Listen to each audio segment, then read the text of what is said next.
Main du matin.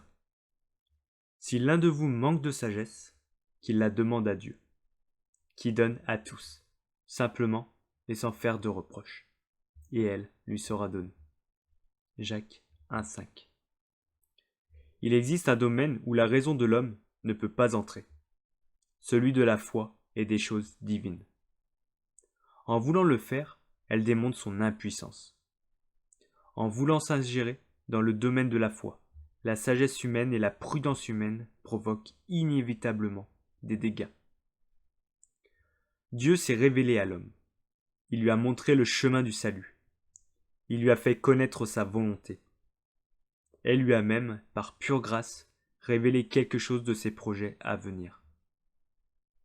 En tout cela, il agit en Dieu souverain. Il maintient ses droits et pose ses conditions à l'homme qui veut s'approcher de lui pour avoir son secours. Ce texte de Jacques s'adresse aux enfants de Dieu, enrôlés dans son service. Service qui ne peut être compris et dirigé que par la sagesse qui vient d'en haut. En effet, dans ce domaine-là, la sagesse humaine peut être même diabolique dans ses effets.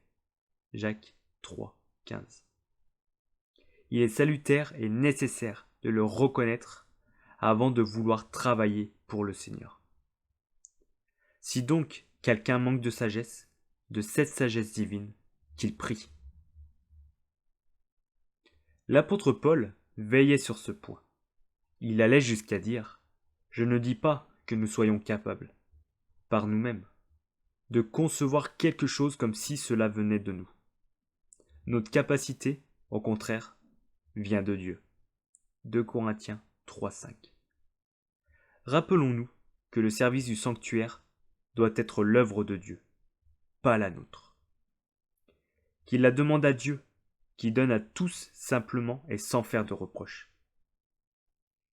Si nous demandons, Dieu donne.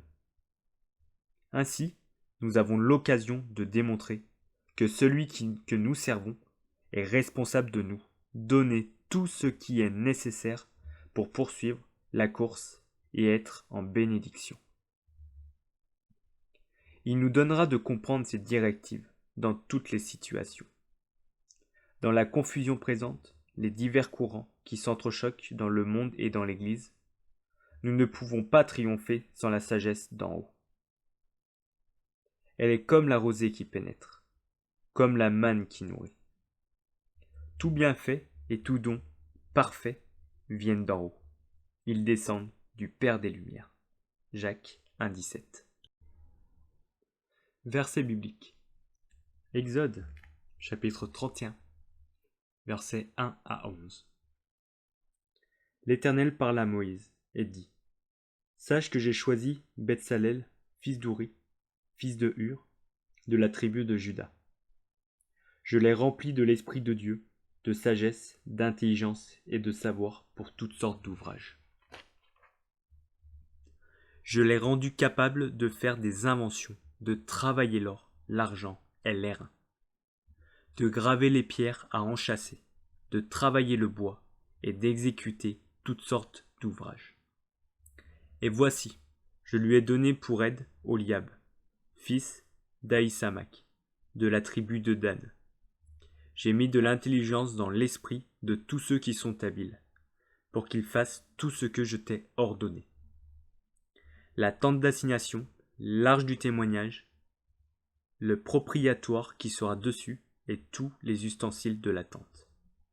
La table et ses ustensiles, le chandelier d'or pur et tous ses ustensiles, l'autel des parfums, l'autel des holocaustes et tous ses ustensiles, la cuve avec sa base, les vêtements d'office, les vêtements sacrés pour le sacrificateur Aaron, les vêtements de ses fils pour les fonctions de sacerdoce, l'huile d'onction et le parfum odoriférant pour le sanctuaire. Ils se conformeront à tous les ordres que j'ai donnés. 1 Roi, chapitre 3, versets 5 à 14. À Gabaon, l'Éternel apparut en songe, à Salomon, pendant la nuit. Et Dieu lui dit : Demande ce que tu veux que je te donne.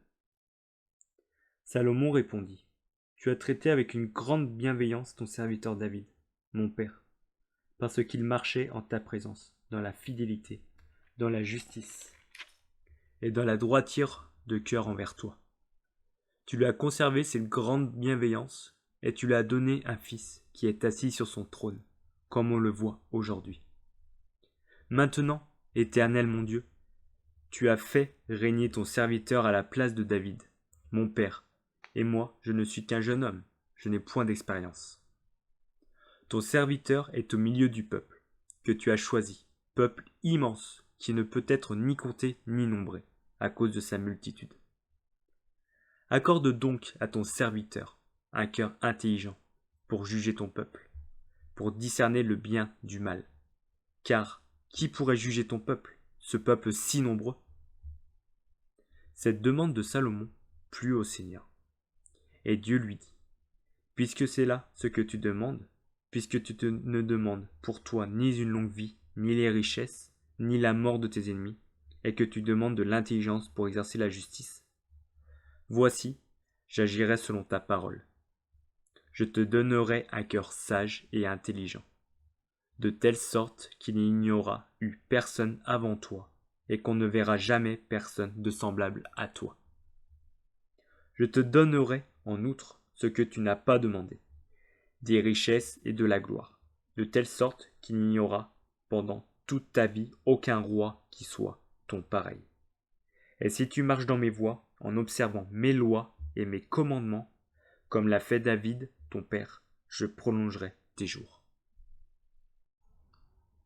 1 Roi, chapitre 4, verset 29. Dieu donna à Salomon de la sagesse, une très grande intelligence et des connaissances multipliées comme le sable qui est au bord de la mer. Proverbe, chapitre 4, versets 4 à 9. Il m'instruisait alors, et il me disait, que ton cœur retienne mes paroles, observe mes préceptes, et tu vivras. Acquiert la sagesse, acquiert l'intelligence. N'oublie pas les paroles de ma bouche, et ne t'en détourne pas. Ne l'abandonne pas, et elle te gardera. Aime-la, et elle te protégera. Voici le commencement de la sagesse. Acquiert la sagesse, et avec tout ce que tu possèdes, acquiert l'intelligence. Exalte-la, et elle t'élèvera. Elle fera ta gloire si tu l'embrasses. Elle mettra sur ta tête une couronne de grâce. Elle t'ornera d'un magnifique diadème. 1 Corinthiens, chapitre 1, verset 30. Or, c'est par lui que vous êtes en Jésus-Christ, lequel, de par Dieu, a été fait pour nous sagesse, justice et sanctification et rédemption.